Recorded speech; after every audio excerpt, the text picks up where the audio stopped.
મિત્રો, પૂનમ કુકુક્ષમાં આપણું સ્વાગત છે।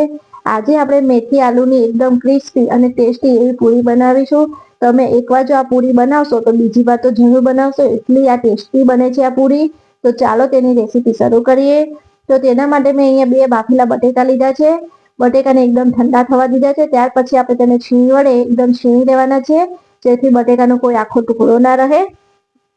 અહીંયા મેસર વડે મેશ પણ કરી શકો છો, પણ તમે એકદમ છીણશો તો એકદમ પ્રોપર એવું બટેકું એક ટુકડો રહેશે નહીં અને સરસ એવું છીણાઈ જાય છે। બંને બટેકાને છીણ્યા પછી આપણે તેમાં 1 વાટકી જેટલી મેથી લેવાની છે। તેને મેથીને મેં 3 થી 4 પાણીએ ધોઈ લીધી છે અને કોરા કપડે કોરી કરી નાખી છે। મેથીમાં બહુ જ વધારે પાણીનો ભાગ ના હોવો જોઈએ। ત્યાર પછી 1 નાની વાટકી એટલે 2 ચમચી જેટલું લીલું લસણ લીધું છે। તો લીલું લસણ ના હોય તો તમે સૂકા લસણની પેસ્ટ પણ એડ કરી શકો છો। અને 2 ચમચી એટલે 1 નાની વાટકી જેટલા અહીંયા મેં ધાણા લીધા છે। અડધી ચમચી જેટલી અહીંયા મરચાંની પેસ્ટ, મરચાં તીખા હોય તેવી પેસ્ટ એડ કરી છે।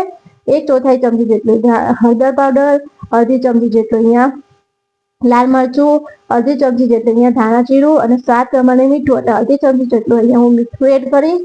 અને 1 વાટકી જેટલી આપણે મેથી લીધી છે, તો તેના સામે અહીંયા હું 2 વાટકી જેટલો ઘઉંનો રેગ્યુલર રોટલી કરતા હોય તે લોટ લીધો છે। અને 3 ચમચી જેટલી અહીંયા સૂજી એડ કરીશ। બહુ વધારે સૂજી એડ નહીં કરવાની, 3 ચમચી જેટલી જ એડ કરવાની।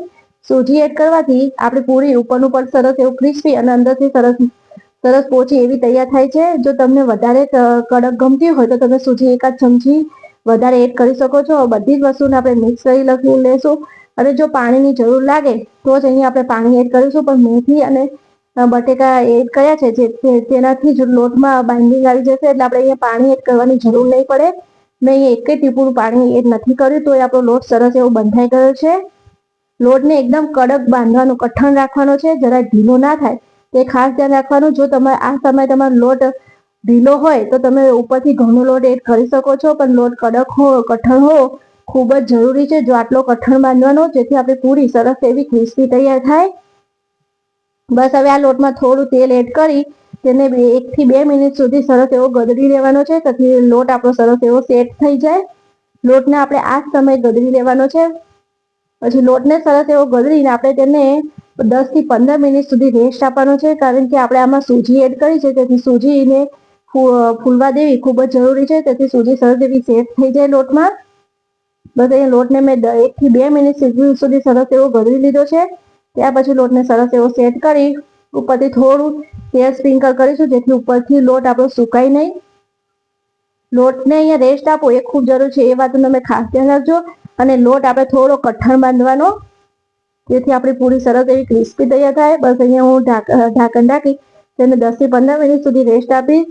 15 મિનિટ સુધી રેસ્ટ આપ્યા પછી એકવાર ફરીથી આપણે લોટને આવી રીતે સેટ કરી લેશું અને જેટલી સાઈઝની આપણે પૂરી કરવી હોય તેટલી સાઈઝના આપણે અહીંયા ગુલ્લા તૈયાર કરીશું। અહીંયા હું મીડિયમ સાઈઝના ગુલ્લા તૈયાર કરીશ। બસ આવી રીતે આપણે બધા જ ગુલ્લા તૈયાર કરી લેશું। અને હા, તમને જો મારી આ રેસીપી ગમી હોય તો પ્લીઝ મારા વિડીયોને લાઈક અને મારી ચેનલને સબસ્ક્રાઈબ ના કરી હોય તો એકવાર સબસ્ક્રાઈબ જરૂર કરી દેજો, જેથી હું તમારા માટે નવી રેસીપી લાવવાનું મને પ્રોત્સાહન મળે। બસ હવે મેં થોડું તેલ એડ કરી બધા ગુલ્લા એકબીજાને ચોટે નહીં એટલે મેં થોડું તેલ સ્પ્રિંકલ કર્યું છે। હવે પાટલી પર થોડું તેલ લગાવી આપણે તેને પૂરી વણી લેવાની। અહીંયા પૂરી બહુ જાડી નહીં અને બહુ પતલી નહીં એવી વણવાની છે। જો આવી આપણે પૂરી વણવાની છે। આવી રીતે હું અહીંયા બધી જ પૂરી વણી લઈશ।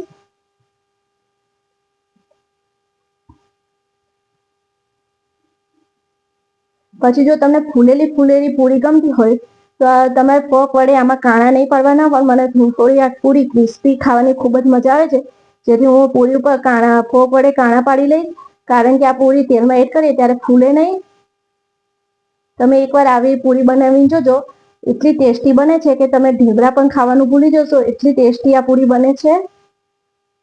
બસ હવે ફોક વડે મેં અહીંયા કાણા પાડી લીધા છે, જેથી તેલમાં આપણે તળતી વખતે આપણી પૂરી ફૂલી ના જાય। અને અહીંયા તેલ મેં ગરમ કરવા મૂક્યું છે। તેલનું ટેમ્પરેચર કેવું હોવું જોઈએ તે પણ તમને બતાવું। આપણે ગુલ્લું એડ કરતા તરત જ ઉપર આવી જાય તેટલું તેલ ફૂલ ગરમ હોવું જોઈએ।